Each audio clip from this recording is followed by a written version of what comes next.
Class 12th में हो ना, सच सच बताना, आज तुम्हारा बोर्ड एग्जाम है और तुम अपने एग्जाम हॉल में बैठे हो और अब बोर्ड एग्जाम का पेपर तुम्हारे हाथ में आ चुका है। जैसे ही तुम पेपर को ओपन करते हो तो तुम सारे क्वेश्चंस को पढ़ते हो अच्छे से। अब उसके बाद मुझे ये बताओ कि तुम उस पेपर को अच्छे से सॉल्व कर पाओगे या फिर तुमसे कुछ नहीं होगा। और इसका आंसर मुझे ऑलरेडी पता है, इसीलिए ये वीडियो बनाया गया है। तुम में से मेजॉरिटी बच्चे इस टाइम पर फेल हो जाएंगे अगर तुम्हारा बोर्ड एग्जाम आज ही हो जाए तो।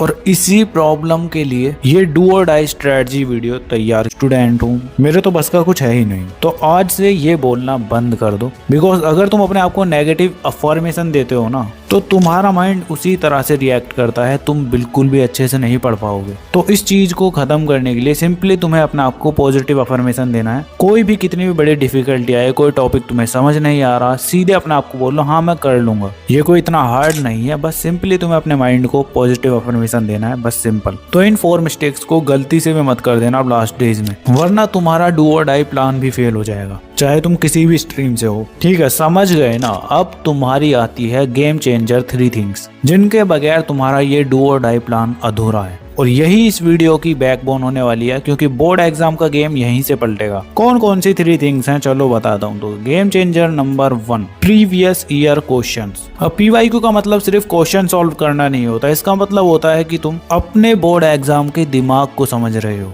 क्योंकि इनसे ही पता चलेगा कि तुम्हारे बोर्ड एग्जाम में किस लेवल के क्वेश्चंस पूछे जा रहे हैं। तो सिंपली पास्ट 5 से 10 ईयर्स के क्वेश्चंस तुम्हारे पास होने चाहिए, बिकॉज इन्हीं से तुम्हारे बहुत सारे क्वेश्चंस रिपीट हो जाते हैं, बस न्यूमेरिकल वैल्यू चेंज होती है या क्वेश्चन को अलग तरीके से पूछ लिया जाता है। तो समझ लो अगर तुमने अभी पीवाईक्यू सॉल्व कर लिए है ना, तो तुम्हें कुछ क्वेश्चंस अपने बोर्ड एग्जाम में दिखेंगे कि हाँ ये रिपीटेड है। तो मेरी जान, पीवाईक्यूज बहुत ही ज्यादा इंपॉर्टेंट है लास्ट टाइम पर, और इनको सॉल्व करने का सबसे तगड़ा तरीका क्या है वो अभी तुम्हें आगे बताऊंगा। अभी उससे पहले तुम्हें बताता हूँ सेकंड गेम चेंजर थिंग, जो कि है तुम्हारी एनसीईआरटी बुक। अब एनसीईआरटी बुक का तुम्हें रट्टा बिल्कुल भी नहीं मारना है। तुम डायरेक्ट अगर पढ़ने के लिए बैठ रहे हो ना, मतलब तुमने बुक खोल ली और सीधा पढ़ने के लिए बैठ गए, ऐसा करोगे तो फिर कैसे काम चलेगा तुम्हारा। इसके लिए क्या करना है सिंपली, वो भी तुम्हें अभी आगे पता चलेगा। बिकॉज तुम्हें एनसीईआरटी को अच्छे से यूज करना नहीं आता ना, मतलब पढ़ना नहीं आता ढंग से, तो बोर्ड्स में तुम्हारा मामला गड़बड़ा जाएगा। ठीक है, तो कैसे रीड करना है अभी वेट करो। उससे पहले गेम चेंजर नंबर 3 को तो जान लो, जो कि है तुम्हारी राइटिंग प्रैक्टिस। अब तुम्हारा बोर्ड एग्जाम बोलने वाला तो है नहीं कि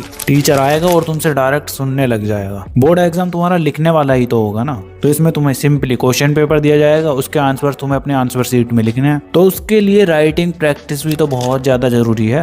और राइटिंग प्रैक्टिस इसलिए ज्यादा जरूरी है, अगर तुम डेली लिखते हो ना तो तुम्हारी मसल मेमोरी अच्छे से बन जाती है। तुम अपने एग्जाम में स्पीड से लिखोगे और बेटर हैंड राइटिंग में लिखोगे। तो राइटिंग प्रैक्टिस भी कैसे करनी है वो भी अभी तुम्हें उसकी टेक्निक अभी आगे बता रहा हूँ मैं। ठीक है, तो ये 3 गेम चेंजर थिंग्स थी। अब आता है इस वीडियो का सबसे इंपॉर्टेंट पार्ट, डू और डाई डेली साइकिल। अब तुम्हारे पास 30 डेज है, 20 डेज है, 10 डेज है या फिर 5 डेज है। तुम्हें बस इस डू और डाई साइकिल को फॉलो करना है। करना कुछ नहीं है, तुम्हें बस 3 स्लॉट बनाने हैं। फर्स्ट स्लॉट तुम्हारा होगा 4.5 आवर्स का, मतलब जो तुम्हारे 3 मेन सब्जेक्ट है ना, कोई सी भी स्ट्रीम है तुम्हारे पास, पीसीएम है या पीसीबी है, कॉमर्स है या आर्ट्स है, उसके तीनों मेन सब्जेक्ट 90 मिनट्स तुम्हें पढ़ना है। उसके बाद सेकंड स्लॉट होगा तुम्हारा 3 आवर्स का, एंड उसके बाद थर्ड स्लॉट होगा तुम्हारा 1 आवर का। अब ये 3 स्लॉट्स तो मैंने बता दिया, अब इनके अंदर करना क्या क्या है चलो उनको अच्छे से बता दूं। तो स्लॉट 1 के अंदर तुम अपने तीनों सब्जेक्ट के, मतलब पीसीएम या पीसीबी या कॉमर्स एंड आर्ट्स के तीनों सब्जेक्ट के 1 शॉट लेक्चर देख रहे होगे। 90 मिनट तुम अपने तीनों सब्जेक्ट को पढ़ रहे होगे। अब 1 शॉट लेक्चर कैसे अटेंड करने हैं चलो बताता हूँ। तो देखो, जैसे तुम इस वीडियो को 1.5x पर या 2x पर देख रहे हो ना, ऐसे ही तुम्हें सेम अपने लेक्चर को अटेंड करना है। करना कुछ नहीं है, बस देखते जाओ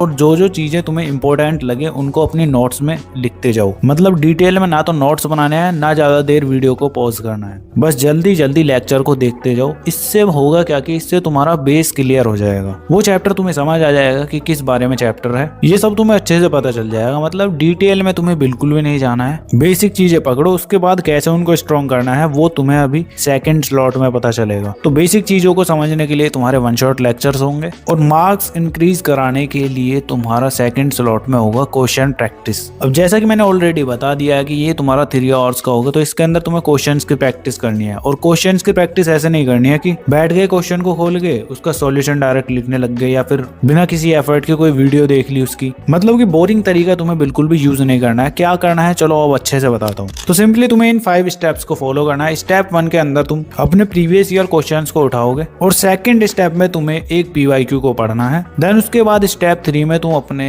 NCERT बुक को ओपन करोगे और उसके बाद स्टेप 4 में तुम उसका आंसर फाइंड आउट करोगे। किसके अंदर? अपनी उस NCERT बुक के अंदर। एंड जब आंसर मिल जाता है तो तुम्हें स्टेप 5 में उसको अपनी नोटबुक के अंदर लिख लेना है। और ये चीजें तुम्हें स्पीड में करनी है एकदम, चाहे आंसर देख कर ही लिखो। तो इस तरह से तुम्हें अपने सभी चैप्टर के सभी क्वेश्चंस की प्रैक्टिस करनी है, प्रीवियस ईयर क्वेश्चंस और NCERT की हेल्प से। अब तुम्हारा यहाँ तक हो चुका है लेक्चर अटेंड करने का प्रोसेस और क्वेश्चन प्रैक्टिस का। अब आता है तुम्हारा लास्ट एंड थर्ड स्लॉट, जो कि तुम्हारा 2 आवर्स का होगा। मैंने पहले 1 आवर का बता दिया था ना, बट ये तुम्हारा 2 आवर्स का होगा। अब इसके अंदर तुम्हें जितना तुमने पूरे दिन में पढ़ा है ना, उन सभी चीजों का रिवीजन करना है। जो मैंने तुम्हें बताया था ना कि इस तरह से क्वेश्चन प्रैक्टिस करनी है, इस तरह से लेक्चर अटेंड करने हैं, जो भी तुमने उसके नोट्स बनाए हैं, क्वेश्चंस के आंसर्स लिखे हैं, उनका तुम्हें अच्छे से रिवीजन करना है इन 2 घंटे के अंदर। तो ज्यादा कुछ नहीं करना है, बस जो जो चीजें मैंने तुम्हें बताई है ना इस डू और डाई प्लान में, उनको ही एकदम अच्छे तरीके से फॉलो कर लो बस। ना तो तुम्हें फालतू की बुक्स लगानी है, ना तुम्हें 10-10 घंटे के वन शॉट लेक्चर देखने हैं। अभी तुम्हारा बहुत ही इंपॉर्टेंट टाइम चल रहा है, तो मेरी जान वेस्ट बिल्कुल भी मत करो। वीडियो पर अभी तक बने हुए हो तो कमेंट कर देना डू और डाई,